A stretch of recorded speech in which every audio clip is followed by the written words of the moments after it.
আসসালামু আলাইকুম ৰহমতুল্লাহ। মৌলানা শাহজাহান আলী সাহেব আমাৰ ঢোকতলা অঞ্চলত ওয়াক তাৰমিমি বিলৰ প্ৰতিবাদ সাব্যস্ত কৰাবলৈ ঢোকতলা বজাৰত দোকানে দোকানে গৈ ইয়াৰ চেষ্টা কৰি আছে। বাকী আমাৰ উলামা বা যিমানখিনি বুজি পোৱা জ্ঞানী গুণী ব্যক্তি আছে তেখেতলৈও বিনম্ৰ অনুৰোধ থাকিল যে তেখেতেও নিজা প্ৰচেষ্টাৰে এইখিনি কাম ৰাইজক অৱগত কৰাই আপোনালোকেও যাতে ইয়াৰ পৰজোৰভাৱে বিৰোধিতা কৰে।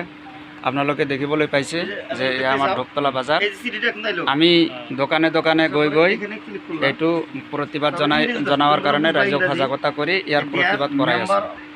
অফ দি জয়েন্ট পার্লামেন্ট এই সিডিটা কিন্তু তুমি যে অ্যাপ্লাই করলে এটা সব টাইপ করা আছে আর কি। এখন এই যে এই সাথে যখন মারবা পাক আছে তোমার একটা আবদার দিলে আর কি তোমার মোবাইল বাই করো।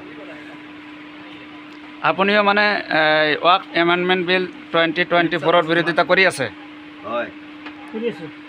আৰু আপোনাৰ ইয়াতে আৰু আপুনি কিবা ক'ব বিচাৰে নেকি যে আৰু কোনোবা প্ৰতিবাদ কৰিব লাগে নে নালাগে, ইয়াৰ উপকাৰিতা বা ক্ষতি আমাৰ ৰাইজৰ বা ইছলাম ধৰ্মৰ কি ধৰণৰ হ'ব এই ক্ষেত্ৰে যদি আপনি সেইটোৱে ক্যামেরাটাই করলাম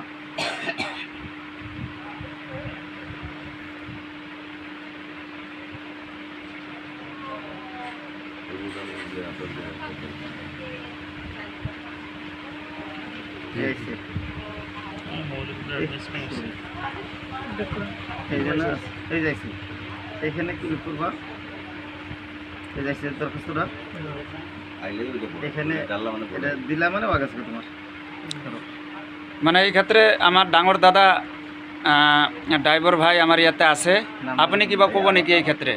কওক অলপ ৰাইজক অলপ সজাগতাৰ কাৰণে। আমি আমাৰ সম্পত্তিগিলা আমি ৰক্ষণাবেক্ষণ কৰাটো আমাৰ জৰুৰী। সেইকাৰণে আমাৰ আলেম সকল যিমান আছে, আমাৰ মুফতি চাহাব আছে, শাহজাহান মৌলানা চাহাব আছে, ইহঁতে যোগাযোগ কৰি বজাৰৰ সকলো মানুহ বুজাই আছে যিমান ভোট দিব পাৰে সিমান আমাৰ ভাল। আৰু যিবিলাক মানুহে বুজি পোৱা নাই সিহঁতক বুজাই পৰাই ভোট লোৱাটো আমাৰ বেছি দৰকাৰ। আমাৰ সম্পত্তি আমাৰ নিজৰে ৰক্ষণা কৰিব লাগিব। এইখিনি কৈ মই সমাপ্ত কৰিছোঁ। আৰু আপুনি নিজে বিৰোধিতা কৰিলে ইয়াৰ আৰু এই ক্ষেত্ৰে ৰাইজৰ যি মানুহ আছে আমাৰ আৰু আমাৰ যিসকল জ্ঞানী গুণী বুদ্ধিজীৱী মানুহ আছে সিহঁতক আবদাৰ জনাম যাতে সকলোৱে এই বস্তুটো প্ৰচাৰ কৰে আৰু শ্বেয়াৰ কৰি সকলক কৰিবলৈ সক্ষম কৰি দিয়ে যাতে এই বিৰোধিতা সকলোৱে কৰে। আমাৰ সম্পত্তি যাতে আমাৰ হাততে সুৰক্ষিত হৈ থাকে। ইছলামিক যি ফাউণ্ডেশ্যন আছে ইহঁতৰ তাতে থাকে, যাতে চৰকাৰৰ তাত নাযায়।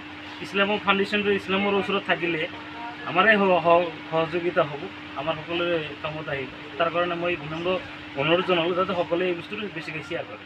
ধন্যবাদ।